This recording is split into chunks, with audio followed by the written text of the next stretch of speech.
Hello, I'm Ada Hasloecher with the Divorce and Family Mediation Center, and today I want to continue my conversation about the gray divorce. The gray divorce has to do with couples who've been married for a long time, 30, 40, 50 years, and like that. And in the last video blog, I talked about the social upheaval that a divorce like that can create in their inner circle with their children, their social network, and things like that. Sometimes a couple going through a divorce destabilizes their inner circle, and it could be very challenging for them to have to deal with having to explain what they're doing and why they're doing it to the people around them.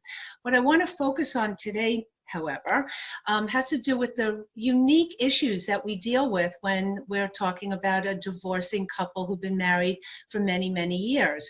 Obviously, we're not dealing with all the issues around children and custody and parenting and things like that.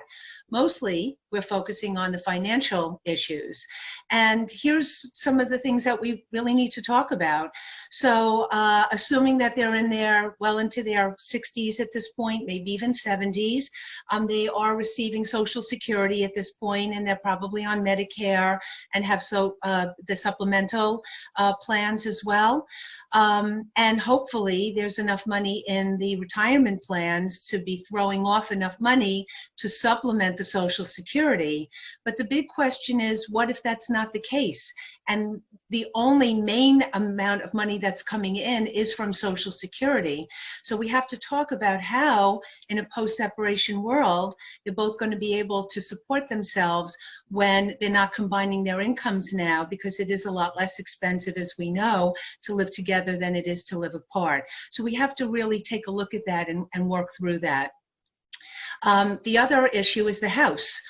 Probably the mortgage is paid off, so there's a lot of equity in the house. But what if one of them wants to continue to live in the house and the other one no longer wants to? Does that mean that the spouse who's going to stay there is going to refinance the house now in order for there to be a buyout?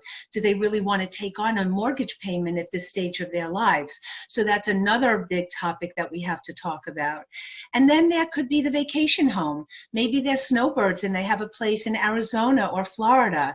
Maybe there's that family compound in the Poconos, for example, where the whole family comes together for the big holidays and family events.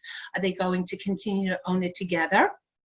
Or is one of them going to continue to own it and the other one no longer? But what happens when the family comes together? How is that going to work for them? So as you can see, there are a myriad of topics that we have to deal with in a gray divorce. So come to my table. We will talk about it. Ada Hasloecher, Divorce and Family Mediation Center, 631-585-5210, and my contact email address and my website is below. Thank you.